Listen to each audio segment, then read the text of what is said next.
Arthur Cole, how are you doing? How are you doing, Ross? Nice to speak to you. Yes, I knew, mate. I knew. Are you enjoying the Welsh summer? Yes, well, just like Ross with the lockdown and stuff, we're all getting a bit sort of uppity about it, but we just got to grin and bear it, buddy.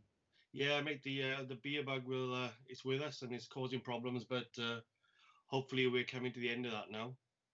Yes, I think the longer it goes on, now it'll be Slimming Club and Alcoholics Anonymous by the way things are going. Well, I heard a rumor that the next Alcoholics Anonymous meeting they're going to hold it in the Millennium Stadium. So that's the way to Well, fit all in. there's enough beds there; they can all have a lie in. But That's true. yes, it's a bit daunting. I feel a bit sorry for young families. I do with young children. It's not so bad for us old fogies, we can grin and bear it. We can, but I think if you got a couple of nippers running around, it's quite hard. Yeah, I can imagine it's much more stressful for these the homeschoolers and all that. They're probably going through it a bit.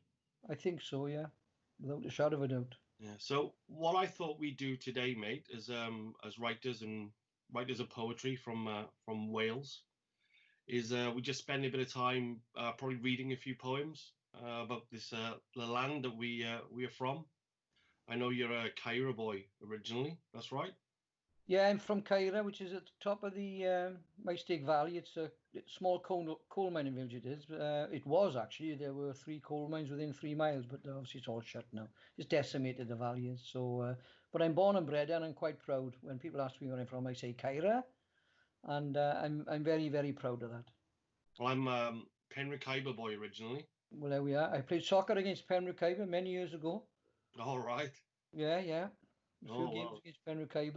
I live to tell the tales. Yeah, and live to tell the tale, obviously. Yeah. No, my father and my grandfather both worked down the mine in Khyber, There we are. and Well, yeah. we've got a lot in common, haven't we? We've got a lot in common there. Well, I mean, there's I think to talk about Wales, especially, I mean that sense of community and that history, especially around those mining towns. It's a powerful thing, and I think that's where a lot of that great Welsh sort of storytelling and there's so many songs and poems that come from that sort of shared history, because even the towns themselves with their individual identities, there was still that sort of what we look back on now then is we see it as a struggle. Working on the mine, it's unfathomable for people now in these day and age to understand what these guys did, how hard these men were. But back then it was work, and that's what they did. Yes, it was. When I started writing the poetry, certainly about the mining part of it, I researched back to Victorian times. All right. Horrendous. You had kids 5, 6, 7 years of age working underground in deep mines, and invariably, their brothers, sisters, mothers, and fathers were working underground, like families working underground. Privately owned pits at the time, and all it was then was profit. Death didn't mean nothing to the owners. If a pony died, it was a big thing, but if a human being died, it was a matter of fact thing. Yeah, it mean nothing. Obviously, times changed over the years. Modern mining was completely different, but I think there was a tremendous sense of camaraderie with miners. The villages were the same. Everybody knew everybody. Families knew families, and very, very close. But sadly, once the mines finished, I think the identity was lost, to be honest with you. We haven't got that same... There's a lot to a struggle. I think so. You mean what this pandemic has proved? The last we've been self-isolating. We're going into our 11th week, me and Caroline. But prior to the pandemic, I think a lot of people didn't even know who was living in their streets. Yeah. Now we got this big pandemic, and we're all pulling together, and we were out yesterday 4 o'clock. We were all sitting out on the front there in our chairs, having a glass of wine, self-isolating, obviously, sort of keeping our distances. But you could see in the street people shouting to each other. We never had that prior to this. No, I think, I mean, as much as technology is an incredible thing, I mean, look at what we're doing now, Exactly. you know, but it also, I think it's also taken away from society as well. And I think Oh, it's nice to see people craving those human interactions again. You know, exactly. Yes. especially, you know, especially in Wales, where it's you know, it's part of the DNA. You know, Welsh people love to talk; they love to talk to each other, and it's nice to sort of see that back. I think a little bit, even in this horrible sort of period of time. But hopefully, the lessons of this, you know, and the that lovely community, that interaction, hopefully that will sustain after, you know, all this stuff hopefully goes away. So do you want to read us something? Have you got something sort of around Yeah, that? I've got a couple here. As you know, I got the three books, and I'll take a poem from each book. Okay. I'll give a reading of from the First World War book, and then I'll go on to one from the coal mining book, and then I'll do one from the 50 famous people. Okay. In that one, the majority are Welsh, obviously, Hmm. and obviously I'll come on to explain that when I read it, how I came to pick the 50 famous. But I'll start with a poet, a very famous poet, Hedd Wyn, Hmm. or which means blessed peace, obviously. I'll read that one. It's a Yeah. very sad poem, but I think it depicts what it was like um, during those war years. There were many, many, many poets during the First World War. Sassoon, Wilfred Owen, Brooke, and all these people who wrote about the war. Hmm. Sadly, Hedd Wyn died at Passchendaele. But I read the poem. It's called Hedd Wyn, Blessed Peace. On that bleak western front, he took his last breath, a Welshman of peace, a bard heaven blessed. Prose was his passion, nature, religion, romance, default conscripted to the battlefields of France. Tending his flocks, poetry passionately flowed, like cool mountain springs, his legacy bestowed. The shepherd of Passchendaele is who he became, a Welsh national treasure, now shrouded in fame. At the western front, Uraru, the hero, he finished. During that futile war, passion never diminished. His life was cut short on the first day of battle. At Pilken Ridge he did fall, with brave comrades like cattle. With brothers in arms amongst gore and grained mud, a shell to the stomach released entrails of blood. Do you think I will live? On his deathbed he uttered. No hope of survival, as bursting shells thundered. At the National Eisteddfod, fleur-de-lis will you rise? Your poem, your arrow, has won our ultimate prize. Not many knew fleur-de-lis had sadly fallen. Tears and applause was their ultimate calling. The bardic chair was shrouded in black, a posthumous honour, if only time could turn back. Those poetic seeds sown on pastures so green, creating a man of compassion, never again to be seen. This once humble shepherd, a lifelong desire achieved, now laying peacefully at rest in a far foreign field. At blessed peace, our poetic Welsh prince lies alone. His black bardic chair proudly sits in his home.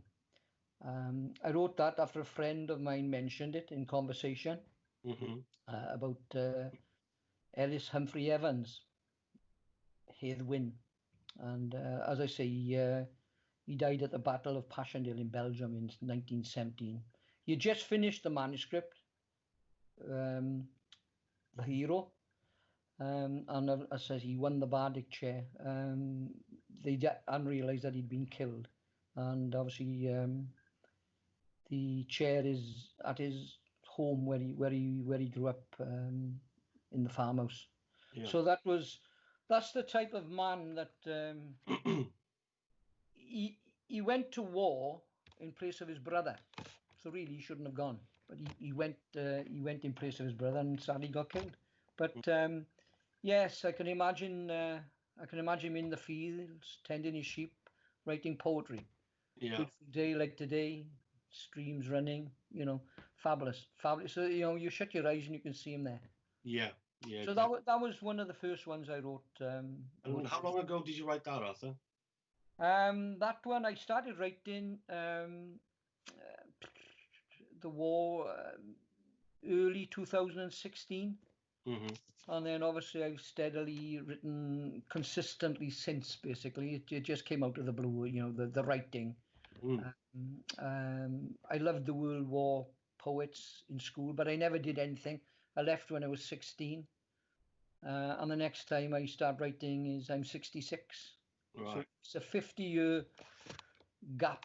I never wrote poetry in school. I read it, obviously, the war poets, but I never actually wrote any poetry until I started writing the first mining poem, obviously, Aberfan, and then it carried on from there.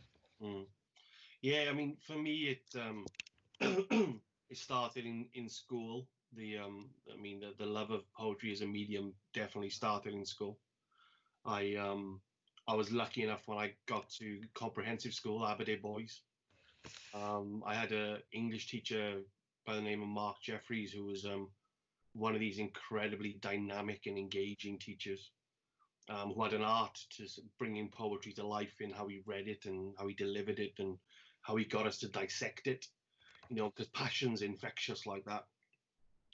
We studied, Seamus Heaney, we studied R.S. Thomas, another very famous Welsh poet, who wrote, that great piece Reservoirs about Wales and brought all those images together of the the English sort of trying to destroy our culture and love poems and all sorts of things. So when we studied all those guys, and then poetry sort of stayed with me when I was doing my A levels. I was lucky enough to get asked to be an extra in a BBC television movie starring Sir Anthony Hopkins.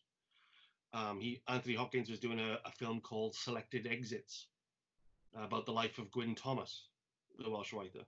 That's right, yeah. And I had to go and get my hair all brill creamed down and wear a tank top and a nice tie and sit there, pretend to take notes in the class when Gwyn Thomas was presenting to the class. And yeah, my love of it just kept going, and and especially at that point where I was living in Cumbark near Aberdeen, and I was, obviously the mining history was all around us. We saw I was there when they took down the furnace site in the Cannon Valley. We watched the towers get blown up, and then Tower Colliery, which was just up the road. So all that history was all around me, and I started trying to write, and I wrote some terrible poems, awful poems. And I started writing some rugby poems, and I just couldn't quite get them over the line. And then it was only later on when I went to university in Treforest there that I did the writing course, and I was working with the likes of Sheena Pugh and Tony Curtis and Chris Meredith and these other Welsh poets. And part of it was we had to do some writing, so I did some more writing, and I was lucky enough then one day one of my pieces was published in an anthology, which I think I still have somewhere. It was about this big in the corner of the page, but it was published. And I thought, well, there you go, it's published. That's right, yeah. And then I guess like you, then I kind of left it alone for many years. I'd moved away from Wales. I was in Australia for a while. And so I didn't just want to keep writing homesick things because that becomes repetitive. Yeah. And then I came back, and when I came back, I think that's the wonderful thing about Wales as well, is that I think when you come back to it, you appreciate it in completely different ways. I look at those valleys now, and I just think, especially now, they're so green and lush, and all the history that we have, going back to, Merthyr. I studied all that stuff as well, Merthyr and the Tithe War and the Chartists and Rebecca and all that sort of stuff. I think there's such a wonderful history there in Wales that you're sort of drawn to it. And I think especially we go back to the idea of struggle, then, struggle does create art. It creates, it's strange to me the juxtaposition of the two, because when you look back at the history, some of it's quite blood-soaked and oppressive and quite sort of, it's terrifying, really, when you look back on it. But then when you look at the Welsh as artists, when it comes to singers and the sound of a male voice choir, and the types of poetry that Welsh writers produce, there's such a warm, positive sort of sound and feel to it. You know, I mean, even when we talk about disasters, we talk about them in a very warm sort of way. Not that we enjoyed them, but you know, the passion, the hoil of the Welsh just comes sort of flooding through, and I think that's an amazing thing. So I love it. I think we're a culture of we got big hearts. We are. There's no doubt about that. Yeah. I look back at my mother and my father. I spoke to you earlier on of my father being a socialist who went through. He gave his last penny. We looked after each other in those days, and I think as the years progressed, there were more jobs. You could travel. Wages were good. I think we lost a little bit of that. Perhaps we were better off when we didn't have a lot. I don't know. But most certainly I had a fabulous upbringing. We didn't have a lot. There were 6 children. I look back now and I think, how did you bring 6 children up in what you did? You know, rented accommodation, landlord wouldn't do no repairs, my father working hard, my mother worrying about him underground, this type of thing. We think we've got it hard today, but I like to think I go back before that. You go back to the 20s, the 30s, the 40s. It must have been very, very difficult because there were large families then. You were like 6, 7, 8, 9. I think my father was one of 8. My mother was one of 9. And I think, oh, how did you manage? You know what I mean? You had hardly anything, but they all worked. They were all working. Like my mother was in service when she was 14 in Brighton. Right. She worked in the Arsenal during the war, earning good money down the Arsenal, right? Sisters were working, and they'd come home on a Friday and they'd give the mother the pay packets. You know, like 4 or 5, and she'd have 4 or 5 pay packets, and then she'd give them their pocket money. And you know what I mean? It's incredible. And you know, I don't think we've lost our identity, the Welsh, because everywhere we go, wherever it is in the world, once they hear that Welsh accent, the first thing you say, you're from Scotland, are you? And you go, no, I'm from Wales. Oh, Wales, they go, you know, Barry John, rugby, this type of thing. Male voice, can you sing? Well, not really. Oh, give us a song, like, and that's the way that you draw the people in. You know, you mentioned like wherever you go. Do you know Princess Diana? You know, this type of thing, and they think you're like neighbours with her. Yeah, it's incredible. It is, and I mean, we went to Florida and we're going through the passport control many years ago, and this fella said to me, he said, "Where are you from?" I said, "From Wales." "You from Pembroke?" I said, "No, not from Pembroke." I said, "No." He said, "I've been to Pembroke. I was there in the war." That type of thing, you know what I mean? Yeah. Pembroke, like. So no, I don't think we've lost our identity. I think just the valleys have lost a lot. There's no doubt since the pits went. I've written a poem about Tower Colliery and Tyrone Sullivan and this type of thing, you know what I mean? When they bought out the tower, you know, all the miners who lost their jobs. I've written about Kellingly, the last deep mine in Britain, you know what I mean? 400 odd jobs.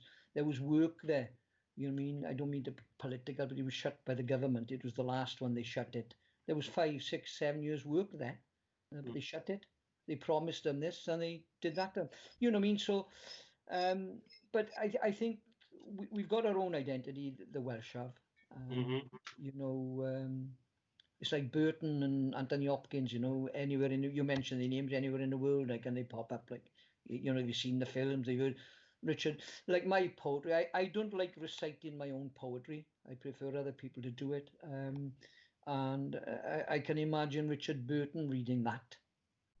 Or Anthony Hopkins, you know, sort of, or even what's his name now, the Michael Sheen or something like that. They got beautiful poetic voices, and that's how they become great actors. Yeah, I mean, those 3 especially, they sound so alike.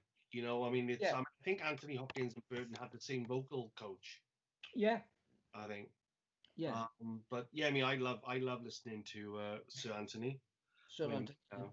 I've written a poem about Sir Anthony. I sent it to America. You know, you'd be surprised. You know, with poetry, it goes all over the world.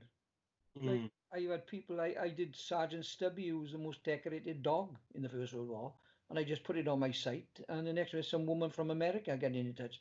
I've read your poem. Can we have it? I said, yeah, have it. You know, with mm, members of the Sergeant Stubby sort of commemorative group or whatever they are. You know what I mean? yeah, And you just give it to them. You know, it's and then yeah, they go to you like, how did you come along? How did you come to write about Sergeant Stubby? And I just put in, I wanted to write about a dog because mm, I'm on an animal world war. So I thought, we'll write about a dog, and up he pops, doesn't he? And you just yeah, write a poem about him, and you whack it on there, and they read it and they like it and they want it. yeah. I mean, I think that's the positive thing I think about the technology now Oh, is the world is smaller now, you know, and that reach is yeah, great, yeah. and you can share the things that you've written, you know, Of which I course you think can. is fantastic. You mean I didn't know what poetry I was writing when I started writing in 2016. I had no idea. All I was doing, I was writing a story. And a lady from Rathlin Island, Mary Cecil, who's a poet, she got in touch with me. Said, "I read your poetry, Arthur." She said, "You're an authentic poet." So I Hmm. go back to her, I said, "What is that?" Yeah. And she said, "Basically, you tell stories in poetry. That's Mm, basically what you do. You take the facts and you make them into a poem, yeah. and it's authentic. It's Mm, what you write is authentic. It's basically the story of whoever you write. It's like Headwind now. It's the story of how he is and how he develops and how he dies or whatever. mhm. Um, and I like to think that ordinary people like us, when they read it, after they've read it, can shut their eyes and think, I can visualize him on the hillside in North Wales or wherever it is, tending the sheep with a pen and paper, writing a poem. Yeah. Um, and it's the same as Aberfan. You've written about Aberfan probably. You know, you Yeah. read Yeah. a I've poem, got. you can read it for a second. You shut your eyes as you're reading it, and it's there. You know, that fateful day in 1966, October 1966, and when the whole world, it Mm. resounded around the world within hours. And give us a read of that one. Okay. So the piece I've written about Aberfan, which I again was one of my first, probably about 20 odd years ago, I wrote it, Yeah. and I called it Black Mass, which was my way of describing the actual tip itself. Oh, It's yeah. so black. Um, and yeah, I'll read it. What could we have done when the black snow came, drifting, sliding, and we feel sick when we remember, watching as the shrouded body embraced and choked the throats of babes with its burning, stinking hands. Every day I wake with its blood beneath my nails, an immortal reminder of the day it stole from womb and life. We remember them playing and laughing in the field. Then the Black Death came. Now I visit them, breathing in as I touch their crafted names, in a field that holds no shadows, where our children sleep together in silent hordes, watched over now by weathered granite guardians. Yeah. You know what I So, mean? It's the way you express it. It's mm, your feelings about that day. You know, it was a torrent of just black mud, which was traveling faster than we could run. yeah, Basically, the men were on top of the tip, and it mhm, started to go. And one of the fellas tried to run to warn people, and he just came past him. It was like a jet engine. It was the noise was from a survivor's head. It was mm, like when we hear the helicopter over above, you know, the police helicopter low. You think, good God, what is that? Well, if you can imagine 50 times that noise at 9 o'clock or whatever time it was in the morning, and you got all these young children and teachers thinking, what is happening? And the next thing is just black, as if it's just somebody chucked a sack over the school, and unbelievable. Yeah, And I know my grandfather was there because obviously they brought all of the miners in from the local areas. yeah, what's it? Yeah, yeah. So I know my grandfather was there, and not something that he ever particularly wanted to talk about. I only know my father has told me those stories, but just a haunting thing again that hangs in that Welsh history that just won't sort of I don't think that'll ever go away, to be honest. It'll never go. Aberfan will never go away. You know what I mean? And like yourself and myself, the poems we write, hopefully in years to come, when people pick the book up and they read it in 50, 60 years time, can relate then to what you've written or what we've written. And I think that's what poetry does. It's different to reading a book. It's the story, and I think that's the main thing about poetry. Yeah, I mean it's a little slice of the self, isn't it? Poetry. It is. It's a little, it's a window into somebody or something, or it's a little sort of emotional sort of punch. Because you've kind of people have written books about these things and hundreds and thousands of pages long, and then the challenge with a poem is, how do I create that? How do I bring it down to such a succinct piece that I can actually get someone to feel it and see it, as you said? Yeah. Because especially for me, I'm very conscious of the senses when I write. So not only is it what does something look like, but what did it smell like? What did it sound like? What would it taste like? Yeah. And I think that's the challenge of it as a piece of craft. So I think I wrote I wrote the one about the Glycian disaster down Killybibbech, where seven blokes came to work early in the morning. The birds were twittering, the towies flowing lovely, the trees are glistening, this type of thing early in the morning, and they were blasting a new air hole. They were in the drift, and a few of them went round the bend up to cut it to blow it, and once they let it go, the torrent of water came, like I think it's like 250,000 gallons came, come thundering down, and a couple of them were walking in, and then the water's coming towards them. The four of it had no chance at all. And one of the survivors got in touch with me, and he read the poem, and he said, "Can I have it? Because that's how it was." He said, "I read your poem, that's how it was." He said, "We come to work, not a care in the world." Half an hour later, devastation. The whole village devastated.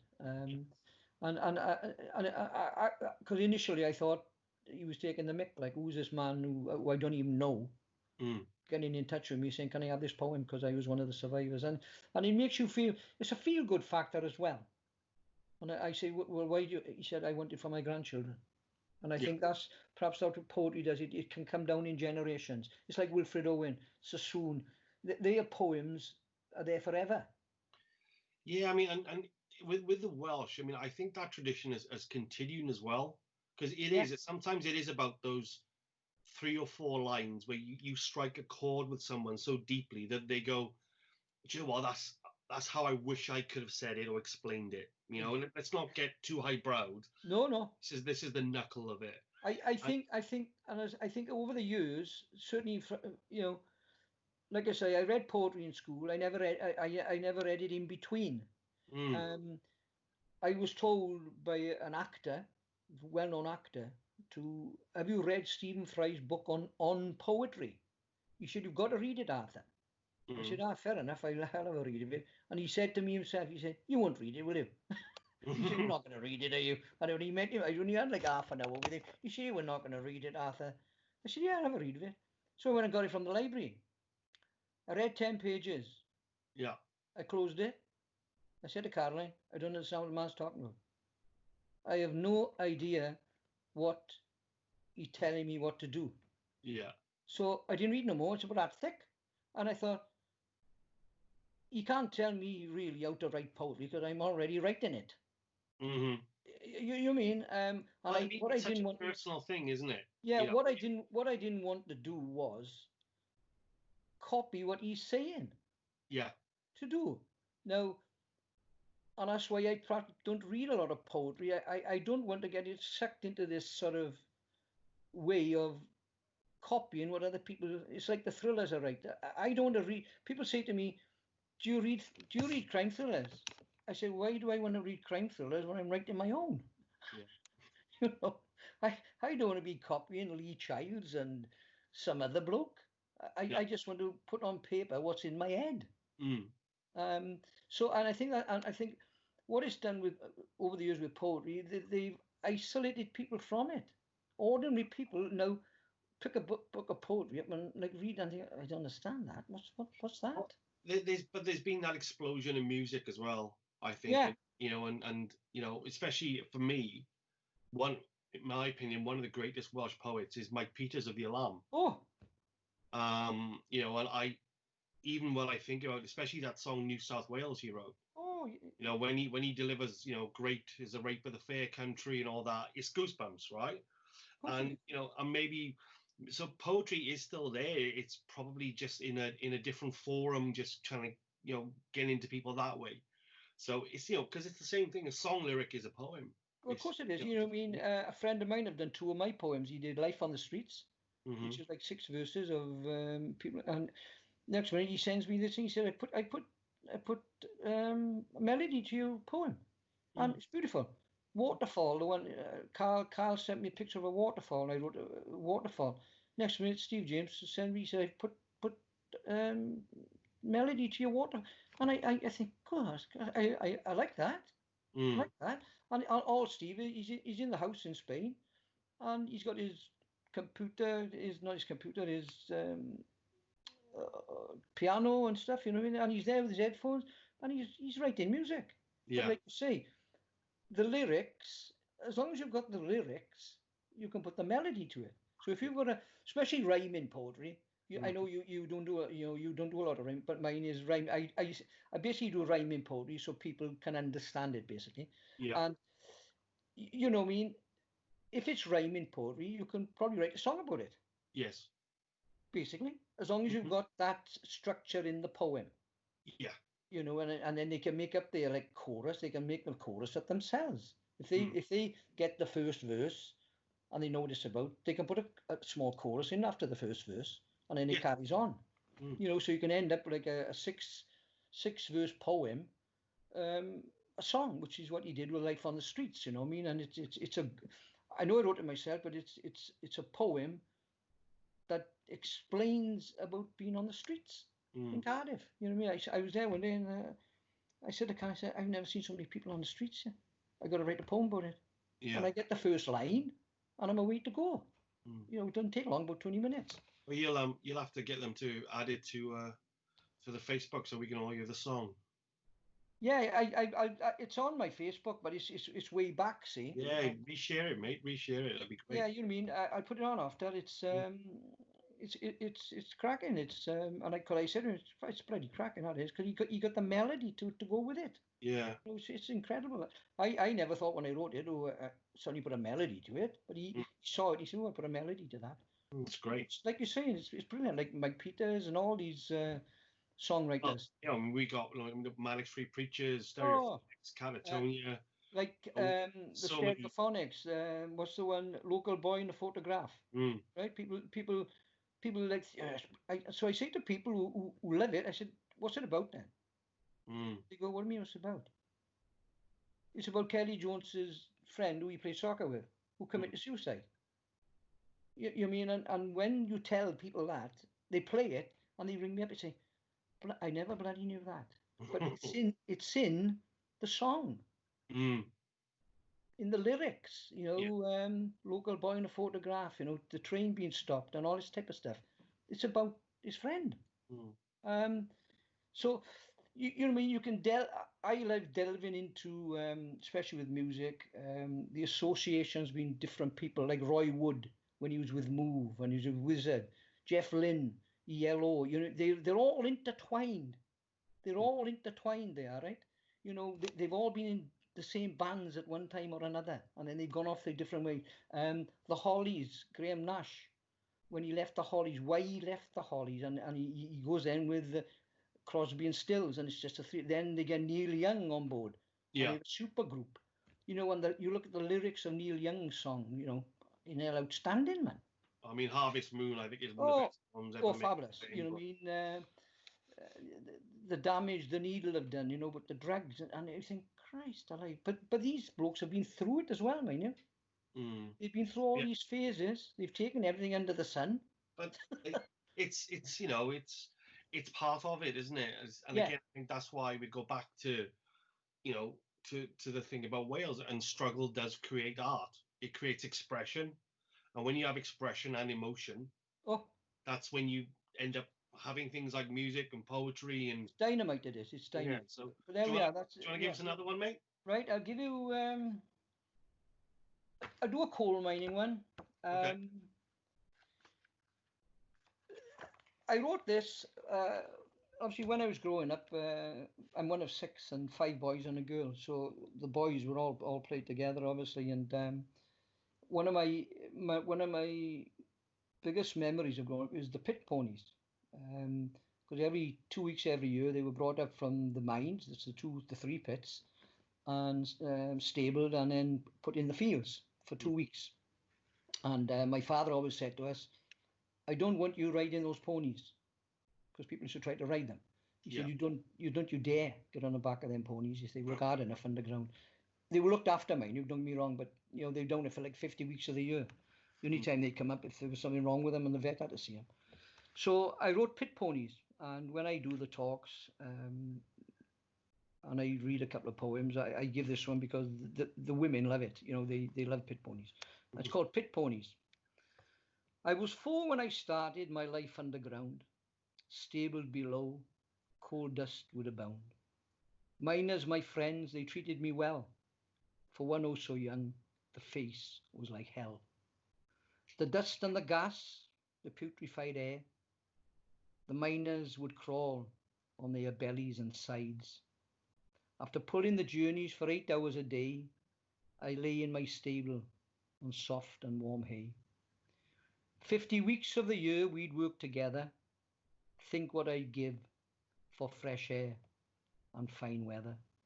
Then it would come 2 weeks on top, roam in the fields, a nice gentle trot. The air I took in so fresh and clean, the weeks would fly by, then back to the seam.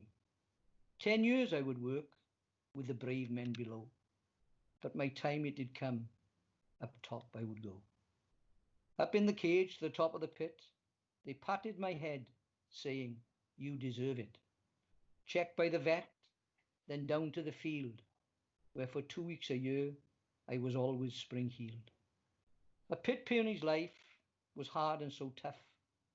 I made many friends, took the smooth with the rough. Life in the field is the way it should be for ponies who started out young, just like me. So, you know, I mean, they were looked after and treated well. Mm-hmm. But you go back to Victorian times again, how times had changed. You know, they were flogged on their knees, pulling drums, and once their life was over, up top they'd go and probably butchered, whatever. Mm-hmm. And thankfully it changed as the years went on. And I think the last pit pony, I forget what his name was. I think he was up the valley somewhere. He was the last one of the lot. But we used to feed him apples and stuff. And but my father always said, don't you dare ride the pit ponies. Because some of my friends used to be over the fence, like trying to catch them. Like, well, he would never catch them because they had so much fresh air in their lungs. You know, they were wild, basically. Yeah. You know, I mean, pit ponies always reminds me sort of my grandfather. And I don't have the book handy. If we do another one of these, I'll then. And I wrote a piece called Orange. Orange was the name of this pit horse in Khyber. And he was the most placid, laid-back, gentle horse they'd ever had as a pit pony. And the full story itself is kind of lost in the mists of time. But my grandfather is the only person that Orange ever kicked. And we don't know why. And they said that the myth is lost now in family legend, and that's what I wrote about. That we can't remember this full story, but then does it matter? No. But yeah, my grandfather's claim to fame was he was the only man kicked by the most docile pit pony in Wales. You know. So But you know, I mean, they were lovely to watch, especially when they brought them up, and we used to I used to come take them down with the farrier. He let you. Pull one down with the rain, and you'd go down in a line to the field, and you let them go then, and they once they're in the field, they were like lightning and kicking and jumping because you know what I mean. Even though the air in the stables is all pumped down, the air was so it's like basically being in an aeroplane basically. They're probably breathing in, and as you know, underground is dust everywhere. Well, for the people tuning in now that don't know what aeroplanes are because there aren't any at the moment. That's right. Well, I'm telling you, the air is fresher now than. And you could sit in them, or they would take you places. Yeah, the air is fresher now than it's ever been. Yeah. Our atmosphere. Make no bones about that. Because even I am sneezing, and I said to Caroline, the reason we are sneezing because the pollen. Yeah. Is now free to go wherever it likes. It's not being sort of. Yeah, back in the ages before when we had things like planes and technology and all that stuff. But there we are. Anyway, give us another one. Come on. All right. Well, I'll give you one that I've written, which is actually called Wales. There we are. Which is a rhyming poem. Good. As you said, I don't write many of them. Hasn't been published yet, so this is the first time that it's ever been used. Performed. We'll give it a go. Crack on. And this is my poem about Wales. There is a land whose veins are silent dark, sown beneath its mountain earth like the aching threads of stillness, only humming out in history's hark to older times and struggled times, tales of men and woe in shafts below, the coffers who sang out psalms from dusty lungs with black poppy-stained palms. There are winds who've never heard its tongue, forgotten now or missing and spoken of in myths for years, a people's sound much older than the verdant ground, a call to arms for some in pain, an icon of forgotten cells, nourished now in tears to grow and thrive again. Yet the land still stands so proud and strong, and behind her rugged days, tales of struggle woven to haunted songs, the wearing breaking of the English yoke, the tithe, the rising, the Chartists and Rebecca's ghosts. From ancient wars where we've ached for destiny's sun, long back before the Blue Book came to crush our tongues.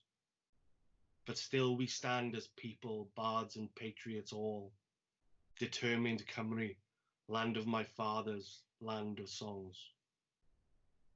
Nice. Yeah. So that's my... See, with that one now, you know what I mean? You close your eyes or you're reading it, and, it's there, isn't it? It's there, which is nice. It's like when you listen to a song. Mm-hmm. You're in the night, you've got a glass of wine, and you put the record player on and you start playing some, like Harvest Moon. I love Harvest Moon. Yeah. Probably the best song he's ever written. Yeah. And you're there, I like Songbird now by Fleetwood Mac, that type of thing. You can shut your eyes and just put it on low and that's it, you drift with it. And it's about creating that little bubble of something, that perfect connection to a... It's the hook, isn't it? It's like a song. Yeah. It's the hook. Yeah. I listened to the Stereophonics recent song and I said to Castle, I don't like that. I think, what's he called? Honeymoon Hangover, is it? It might be. I've always been more manic. Yeah, and I but then as you listen to it more, you think it hooks you again. Like, his voice hooks you, and you think, well, it's not bad, like. But no, I think prevalent in a lot of Welsh stuff. I mean, you go back to the great Dylan Thomas, and Undermilk Wood. As soon as you hear somebody say "to begin at the beginning," that's just a perfect hook straight away. And you watch Black. Yeah. Black, Slow Black, Crow Black. Yeah, I mean, just perfect hooks, It is, yeah. Yeah. Wonderful stuff. Like I say, I've never read a lot of Dylan. Like I say, I don't read a lot of poetry. You know what I mean? I read Cheryl's because it's she's part of our stable. Like but I don't go looking to read people's poems. I just finished a book, a Dylan Thomas book, which is all his love letters Yeah. he wrote to his To wife. Caitlin. Yeah, and they're wonderful, I know, but because the accent is so there, and it's so oh that Welsh accent comes through, yeah. that Welsh phrasing, Oh, and certain words are just so you look amazing. at their life together. You know what I mean? It's a nightmare. Mm, And when he's ill in New York, she goes, "Is that man dead yet?" mm. And I can imagine how she'd had a couple of pints, Oh and yeah, he's there, he's dying, and she goes, "Is he dead yet?" Unbelievable, but that's the way they were. yeah. And as you know, he was exploited. He went to America, and they just, he's probably like, he's like these pop, he was like a pop group. He was, He was a rock star, wasn't he? well, he was, and he was like the first who went to excess. Yeah. He it was excess all the time. Everywhere he went, he was lauded, and he just got on board with it. Well, I was there last September, and we were walking around New York, and we were there sort of at the Chelsea Hotel and White Horse and all that, and there's stuff about him everywhere. I mean, this actor, rock star poet, just loved and adored. Well, I'm waiting for the call. I am. I'm waiting for the call to go over and because I love a pint. Why not? Why not? But he went to excess. But you know what I mean. Again, synonymous with Wales. Wherever you go, Dylan Thomas, Wales. You know what I mean? That's the way it is. Brilliant. And with especially with Undermilk Wood. Oh. And it's treasured. It's a treasured piece of Welsh history, and it's an iconic piece of Welsh writing. But when you listen to it, what I love about Undermilk Wood is not just the beautiful words and the phrasing, but it's the characters and the fact that we're not afraid to have a go at ourselves, because he does the Welsh in a very nice way. In that, I mean, yourself wherever you go. Like I've been all over the country stuff, and as soon as they know you're Welsh, oh, you can sing, can you? Is it right what they say? You shout down the pit, and you have a choir singing to you. I go, where do you get that from? Like, well, I mean, there is nothing in the world like the sound of a Welsh choir. I remember when I first got back from Australia, and I was gone 8 years, and my friend got me tickets to the Wales Barbars game in Cardiff, because he was paying for the Barbars, my friend. And we're there, and they started the anthem, Him Lad Ben Hadai, and I just broke into tears. Well, it will, Broke into tears. It's incredible. Right, buddy, do you want to give us some? Right, as you know, with my 50 famous, how I got to that, I put it on my Facebook page, the group, and I said, look, I'm looking for 50. I want to write 50 poems about famous people for my next book, for the third book. And I said, I'll leave you pick them. And I had all sorts of Jack the Ripper. Most of them were Welsh: Anthony Hopkins, Richard Burton, John Young the boxer, Carl Zagi, Jack the Ripper, Hannibal Lecter because of Tony Hopkins. So so I've done one of Tony Hopkins and one of Lecter. But one of the top ones was Sian Phillips, the actress, Dame Sian Phillips, and so I looked a bit of a research for her, and I had this thing in my head about, I've seen her on the telly, and fabulous actress. And then Daryl, my mate, Gren's boy, said, "Oh," I said, "I'm writing. Your father's in the book, Daryl." He said, "Who else is in it?" And he said, "I said Sian Phillips." He said, "I was with Sian the other day." He said, "I'll let her know," and she got in touch with me, and I sent the poem. I'd already written the poem. I sent it to her and on an email, and she rang me back, and I was on the phone like we are now for about an hour and a half. Oh, nice. So, talking to her about her life, and I said, she said I was a very biddable child when I was growing up. So I thought, well, I got a line in the poem. I changed that to biddable. I got a word in there which I described. I put biddable in. And people then, when you read it, will look, what's biddable mean? I said, well, I'll have to look it up. So I wrote the poem for her, and as you know, to get permission of a lot of these famous people is very, very difficult. But she did give me permission to put it in the book, and I call it a tribute to Sian. Such a natural talent from the day she was born, with a driving ambition to entertain and perform. She was a biddable child, brought up on a farm. Throughout her school years, such an angelic charm. From humble beginnings, she was destined for fame, a worldwide reputation, a Welsh household name. With dignity and poise, performances supreme, our jewel in the crown, she's still living her dream. Her sweet dulcet tones so pleasant to hear, a confidence so rare, treads the boards with no fear. An entertainer of standing, she still has no peer, dedication personified, such a stellar career. Her portrayal of Livia was something to behold. A BAFTA she won, an interpretation extolled.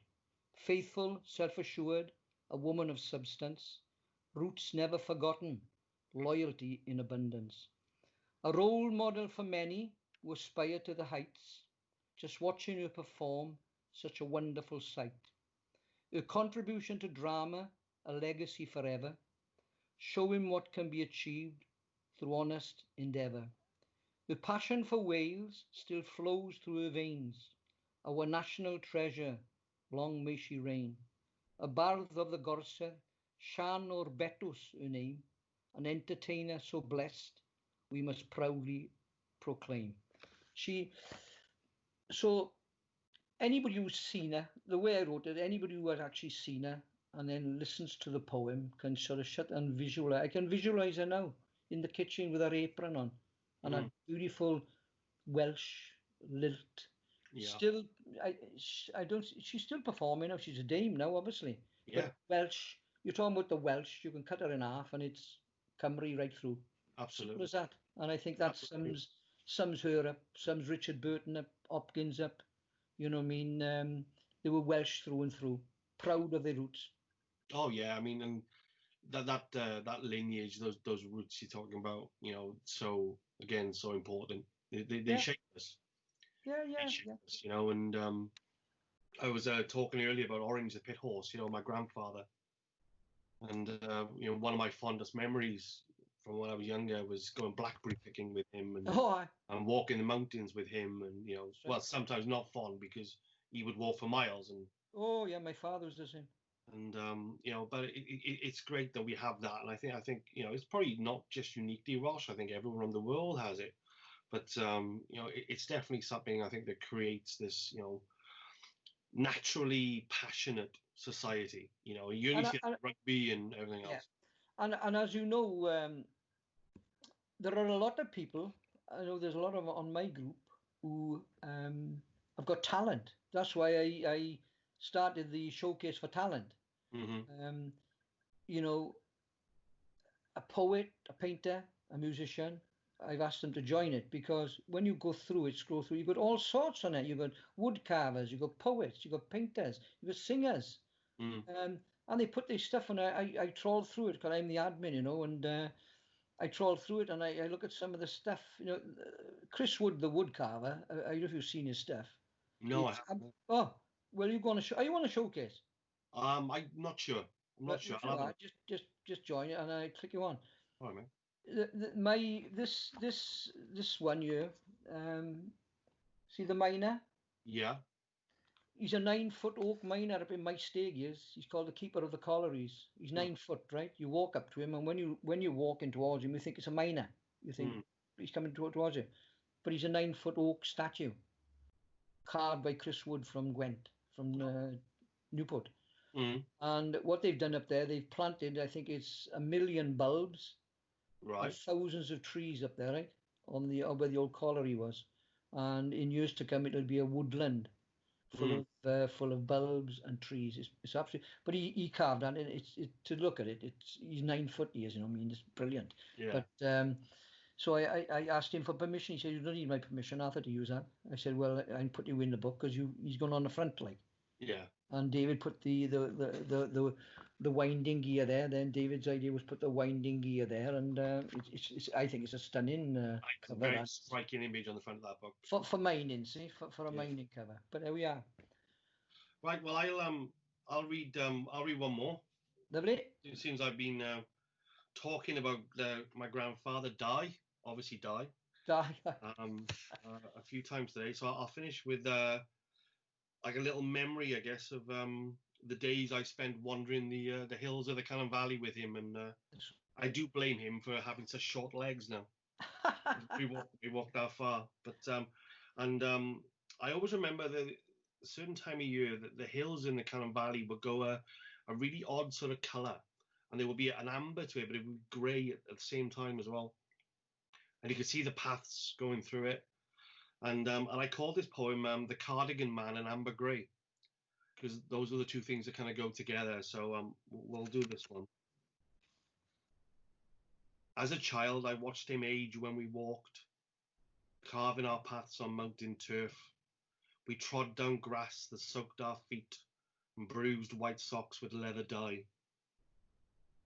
From my house, they looked like veins searching through the amber grey, reaching for the yellow and green, hemmed in by trees and falling walls, holding coloured patches to their shape. The cardigan man now sits within the corner chair. His stride became a limp. Resting in loneliness, he spends his day, comforted by memories of amber grey. And that's for Die. So that's a little bit That's of your grandfather? It's my grandfather, yeah. Where was he from, Cardigan? No, my grandfather was from Mountain Ash. Oh, I got you. Iskin Mountain Ash, yeah. Yeah. But I was the same. We had the Wimbri Mountains. See, we had the forestry behind our house, behind go over the river up, and all the forestry, and then we had the Wimbri Mountain, which was when the Wimbris were out, you'd have we'd go up there with my mother with the biscuit tins, fill them full of Wimbris, sell them for £0.50 a pint, and that's where you'd make your few bob, like, and then down the library and play snooker. Because when I joined the police, the bloke said to me when he saw me playing snooker first, I was 17, and he said, "You've had a misspent youth, you have, cold of you." I said, "Well, I've lived in the snooker hall." You know what I mean? I learned billiards in the workman's club. Billiards. That's right, billiards, snooker. But I was taught to play snooker. My father was about 6, I think. Mm-hmm. And he had the three of us there. We were all playing, and by the time we were like 11 and 12, we were prolific snooker players. And even today, today now you could probably be a professional, really, because there's more scope for you. It wasn't then in the 50s. Snooker was a game of snooker, and you only had about 5 professionals throughout the country. But now it's opened up again. Everything's opened out. Well, maybe that's what we'll do next time. Maybe the next time we'll discuss misspent youths. Oh, it's like darts. If you'd said like 10 years ago, like darts would be filling stadiums, like 25,000 people, you'd say, right, no. But they do. They sold out. The Premier League is sold out. Year after year after year. It's incredible. And they're making big money out of it. Oh, yeah. But I misspent. I definitely had a misspent youth, but... Oh, well, we'll do that one next time, my friend. Oh, right. Mr. Cole, it's been an absolute pleasure. Thank you, Ross. Having this conversation with you. Brilliant. Well, we haven't done bad. Over an hour. Over an hour. It's not bad. We'll try and do this again now next week or soon. Or if people like it, they can comment on Facebook underneath when we post it. No, we can. We can. You want us to come back and do our very Welsh Waldorf and Statler again? And you never know if it does go viral. We may be invited over to New York and follow. Well, no, but viral is not a good thing at the moment. I'm not sure if you've been watching the news. That's right. I'm off to Durham after this. Me and Caroline, we're going up to Durham for a run. Oh well, say hello to Cummings when you're up there. Anyway, I'm Asti in the service station. Look after yourself. And you, buddy. It's been a pleasure. Great talking to you. Thank you. Thank you very much.